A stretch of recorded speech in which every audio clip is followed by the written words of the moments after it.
Hi guys. So today we're going to talk about the hostel properties of Zoom and how we're going to utilize them in order to better do our jobs.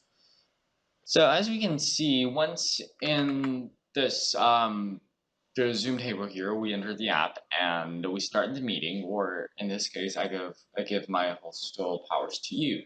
Then we can see that on the screen there will be this two people enter the waiting room. Now, this is one way you see it, but the other way is going to participants, and there you can see, hey, in waiting room. I always said waiting room, so that would be the case.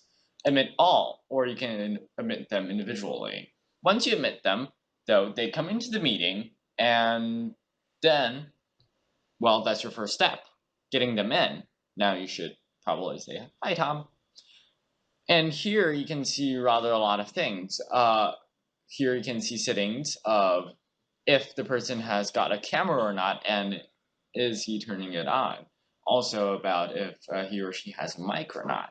That is very important. For example, there are also other options here. You can stop their video and rename themselves, even make them hosts if you want. Put in waiting room if you don't want them there. Even remove them or report them, which I will talk about in more specific detail a bit later. Now, uh, then the other most important thing, the second thing that we need to know is how to remove people. There are several ways of doing this. You do this once you find that there is a Zoom bomber. Now, the first, as I have demonstrated here, you can see once you press on the three dots on the person's name in the participants option, you can here see remove, and you can report to Zoom or not, and just remove this person, and at least this account of he or him, he or she won't be able to enter. Okay, secondly, you can also remove just by typing like the right button using your left right clicker here, and you can see remove, and bam, you can remove them this way. Now, after removing them, you might have to get your email in and write your email, but that doesn't matter. All right, so if you will have to remove multiple participants at the same time, what do? Uh, like I said, there's a couple of options in doing this. So you see that down here, once you're the host, you see security. Okay, this is very important, perhaps the most important. You can have a lot of options. For example, lock meeting, which means no one is going to be able to leave or enter. And high profile photos if you think their profile photos are disgusting or anything of the sort. Share screen, you can enable all hosts to, all participants to share screen or only you, and all of the listed things. But for example, if you do not allow them to share video and I turn this person's video off, she will not be able to enter again. And also here, if you want to remove participants, there will be quick options of removing them just here. If you remove them, remove, bam, they're gone.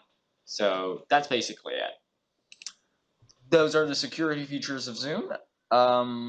So there's also a couple of other security related features that I have to talk about, and please do memorize these as they're going to serve you.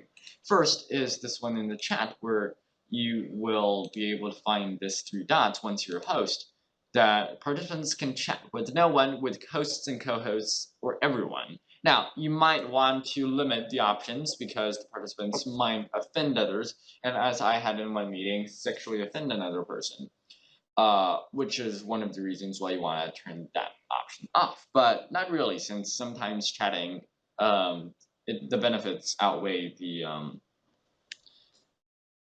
uh, the benefits outweighs the faults, I guess. So then we have also screen sharing, which we would normally do by just pressing the screen button here. But also you could press this, multiple participants can share simultaneously. If your host and the Chinese teacher is in one of the breakout rooms and they're not the host, well, of course you would have to do that. Of course, you would have to turn on multiple participants can share simultaneously in order for the Chinese teacher to teach the class. All right.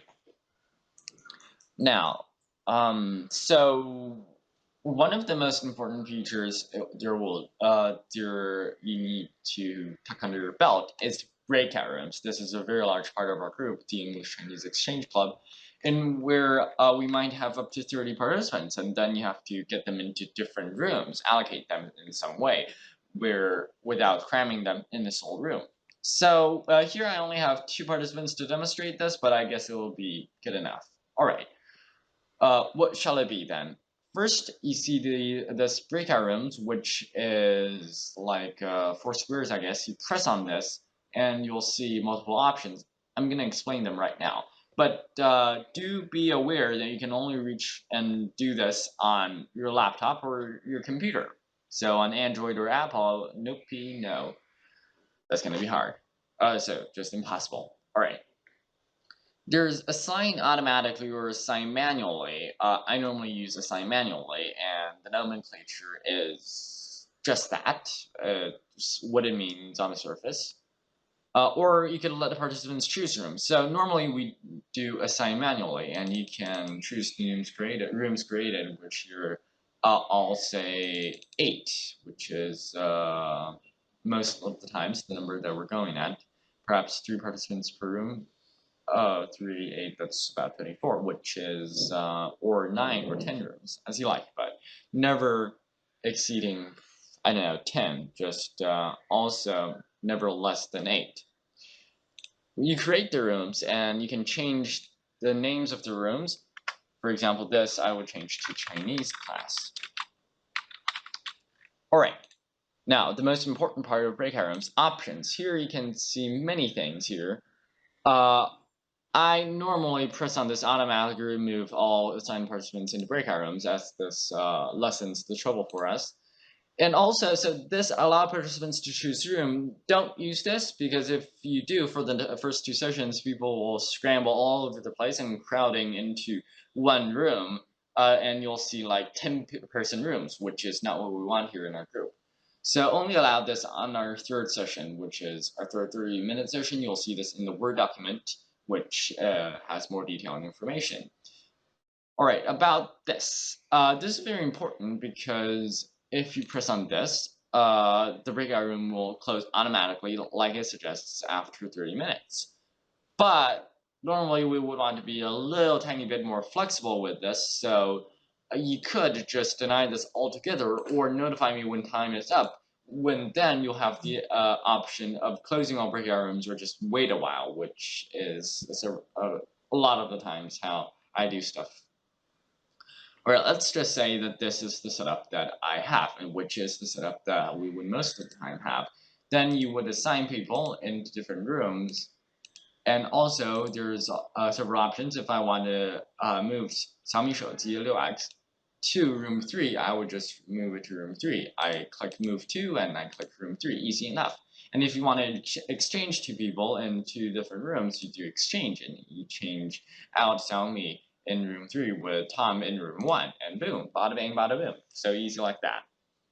And when I open all rooms, they will automatically go in there. So yippee. That is basically all of the essentials that you would need to know about breakout rooms, about security features, and about waiting rooms.